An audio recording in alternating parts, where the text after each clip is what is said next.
to another episode of the Chief Champ Podcast. It is your host with the most, Malcolm Hall, and you already know I got another great, funny comedian on. And this comedian has taught me a whole lot in the game. She's one of the only comedians that puts money in my pocket. She don't make me out here working for free.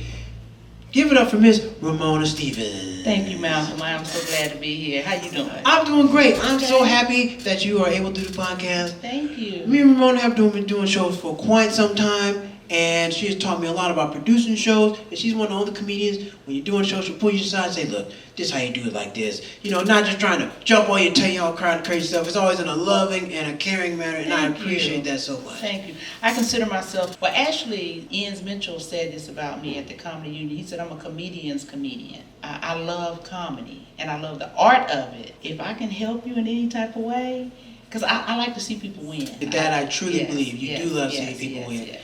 And you've been doing your show. So you had a show it was in Leimert Park. I still have it. Yes. Ladies Love Laughter comedy show. It's actually one of the longest running all-female venues in the country because I've been doing it since 2012. Mm-hmm. Every third Saturday. It's LLL, Ladies Love Laughter comedy show. And it's a workout room, and any female comic. I book about 3 to 5 comics, but sometimes we have as many as 15 girls go up in one night. Because the new girls coming in, you need a stage. And if you don't have a place to go, and it's a male-dominated industry, the club owners are male, the promoters are male, most of the hosts are males, most of the producers are males. So sometimes females, it's hard for them to get through the males. So that's how Ladies Love Laughter came in a vision about 12 years ago in March on Ladies Month, which is National Ladies Month. We decided to do an all-female show. It was so successful, we've been doing it ever since. And it's, if I'm not mistaken, Barbara Morrison Center. Well, I do my show at the World Stage Performing Arts Center. Okay. But I have worked at the Barbara Morrison Performing Arts Center too, many times as an independent producer going in there doing shows, just like at the World Stage. Okay. Leimert Park is kind of like, you know how you have a home church? Mm-hmm. That's like my home neighborhood right there. I host a lot of festivals over there. I've hosted the Leimert Park African Art and Music Festival many years. When they have the Juneteenth Festival, I'm usually on the stage. When they have Martin Luther King Parade, I'm usually on the stage. I host a lot over there. And how did you get into comedy? Because now, if I'm not mistaken, is LA's home for you? No, or you're from? I'm originally from Georgia. I got divorced. And I started, first of all, I've always been the class clown. I'm funny all the time. So I got a divorce, and just to clear my head, I came to LA to stay with my sister. And I was telling her different stories about what happens through the divorce. Because I had to make it funny. Comedy is just really my perspective on my pain. That's what my comedy is. That's why I have my mantra, I'm so excited about my life. Because whatever it is personal to me. So all my materials is me embellishing and exaggerating. So I was telling my sister all these stories about my divorce, and she said, hey, there's a workout room at Hollywood Park Casino. It's a comedy show. At the end, you can sign up. And guess who the host was? Who's that? Cat Williams. So the first person that ever brought me to the stage as a comedian was Cat Williams. Oh, that's right, because he did have a roommate. Yes, he did. And that was like in 2003. Okay. And my first set was all about my divorce. And he came up to me that night and said, you already winning because you're talking about you. Right. Everything was about me.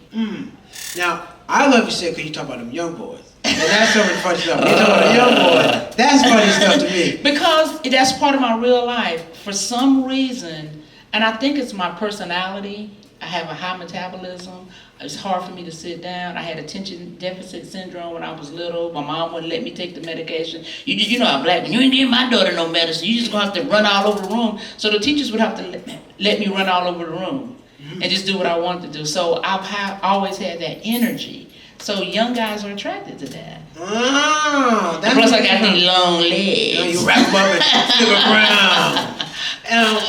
around. You've been producing shows for quite some time. Well, what started me to, I've had my show at the Family Room. I've had my show at... Hold up! I've had a show at the family room for 4 years. We gotta stop talking about family room. I had a show at the family room for 4 years straight. I made it at family room 10 months, and then they got replaced. I did 2007, 8, 9, and 10. Family room, one of the hardest rooms Thursday night in the city. I used to have people like, "No, I'm not." First off, just the location, they didn't want to come over El there. Segundo in Maine. El Segundo in Maine. They didn't want to come over there because where it was. I'm like, what? I'm not coming over there. And you know what happened with me? First of all, I stuck out like a sore thumb.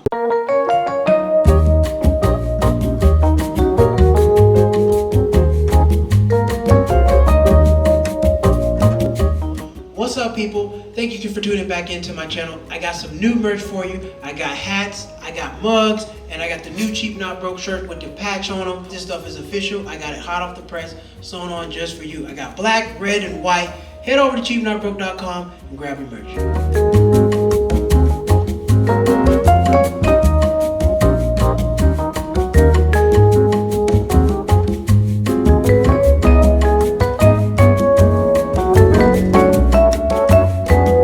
Here's this country girl from Georgia in one of the most hoodest places ever. Hood. And people was looking at me like, I know this girl with these loafers and this blazer on, because I be getting off work and I wouldn't change clothes. I had an executive administrative assistant job.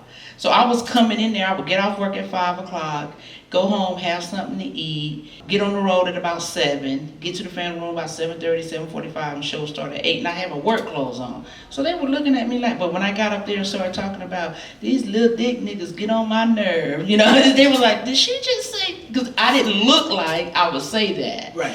And finally I kind of got into the groove, and then I started wearing my little tight jeans and my little heels, and the rest is history. Yeah. And the person that gave me that opportunity was the late, great Bobby Law. I don't think I know who Bobby Law is. Geronimo on BET? You don't know a damn thing about Geronimo.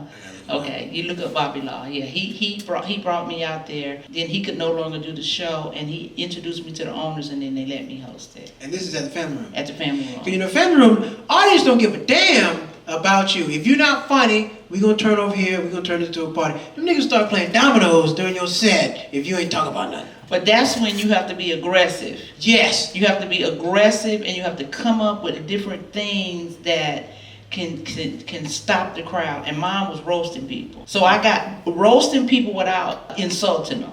So I would make it funny. So then it got to the point where people like, hey, my boy coming tonight, get him, Right, because in family room, you had the audience right out front, you had the bar off to the side. Right. So, you're playing out here, but you still got to keep them under control. That's right. It was fun. Now, did you ever do, because I used to host at Maverick's Flat. I never hosted at Maverick Flats unless it was a private party or an event. And I have done many comedy shows at Maverick Flats, but I've never produced there. I've just been in as a hired comedian for maybe jazz or whatever. See, that's one of the things I tell comedians. Find a way to bring what you have to any tape. If I knew that there was a jazz show running at Maverick Flats, I would go down there and find out who was running, and I would say, hey, my name's Ramona Stephens and I'm a comedian. Can I be the intermission when the band takes a break? You don't have to pay me, I'll just bring my tip jar. Hell yeah. Audience full of people, business cards in my purse. At the end of the night, hey, I'm having my birthday party, can you do it? Hey, I'm having a networking. But see, that's business, because a lot of times, a lot of comedians, you go up there, be funny, don't have nothing to sell, and wait for people to come talk to you. Because I found myself in that spot here and there. I had to get out of that habit, because sometimes people go, oh, you're really funny, you're really great. But then other times people won't. You got to go up there and talk to them. What I did was I have a very innovative business card. It's a picture. It's my business card. It looks like a postcard. Mm-hmm. And it has me in the background and a little picture of me on the side. And it has all of my social media handles. But when you flip it on the back, it goes private parties, non-profits, baby showers, anniversaries. It lists all the things that I do. And I just give it to it. Because if some people come up to me to have a conversation, oh, you were so funny. Oh, I could be funny at your next event. Or you were so funny. Oh, I could be funny at your next event. And just have something to get. I've yet to sell any. One time I did some, I'm so excited about my life t-shirts, but you have a great, because I know your material to cheap but not broke. So you have your last guest, I'm so excited about my life. That's been like my thing, my handle on all my social medias before I post a show or anything. But I haven't incorporated that sentence into my material yet. That's just my personal mantra because my energy on stage. Yeah, now it took me some time to say cheap not broke on stage. It took me a long time. That's a good one. It just, it's just something separate. Comedy's comedy, it's just separate, but if it's who you are, eventually it'll catch up to you. And you'll find yourself, you're going to say it one night, and you're like, damn it, I said it. Sometimes it'll come out, but I haven't incorporated it as a long, repetitious sentence in my material, but I'm working on that. I'm really working on it. And what keeps me working on material is finding my own venues. Mm-hmm. If you want stage time, go get your own venue. Great point. How do you find a venue? Okay. I tell comedians, find a little low-key spot that you see every day. It could be a bar, it could be a coffee house, it could be an event space. Go in there and see what it looked like on a Monday night, see what it looked like on a Tuesday night, find out who the owner is. Don't go looking for the owner. See somebody, you know who the owner is, point them out. Watch them, look how they looking, and then make your move. Go say, hey, I'm a comedian, and I know there's really not that many people here on a Tuesday night. Can I do a comedy show here? I've done that at Inglewood Market Street Bar and Grill. I've done that at little spots in the Merck Park. I did it at the Hot and Cool Cafe. During the pandemic, I had an outside show in the alley at the Hot and Cool Cafe. All of my comedy dried up, nothing to do. Me and the owner got together and he was like, well, it's the pandemic, we can't do anything inside. And I was like, look at that big old alley back there right next to you. And we blocked the alley off. I remember that. I did that show. And I passed a tip bucket around. Yep. Gave all the comedians a little gas money for getting there. And sometimes I made like $60, $70 for myself. Did it once a month through the whole pandemic. And that's it. That's not comedy. That's business. And you're not gonna learn that on stage. You gotta kind of learn that stuff on your own and have somebody teach you all that good stuff. And like I said about with Maverick Flats, just like at the Townhouse, I've done that at the Townhouse. If I see on social media that they're having a band or something on a Friday or Saturday night, I might call up there and say, hey, I'm a comedian. Can I do the intermission in between the band? You don't have to pay me. I have a tip bucket. You don't have to pay me. I'll work for tips. Sure. Right. Sure. I went into karaoke bars and I said, hey, I can't sing, but can I do a little stage show? If it's packed, can I do a little comedy? Sure you can. Take that tip bucket, put it right on that stage, and just, instead of singing a song, do some comedy. There's going to be some people in the audience. I'm going to give them my card. Next thing I know, I'm getting a call. Hey, I'm doing a 50th birthday party. Me and my girlfriends get together. People have taken me on trips just to do comedy for their birthday parties. That's amazing. Uh-huh. If somebody wanted to find you for their birthday party and the private events, where can they find you? How can they book you?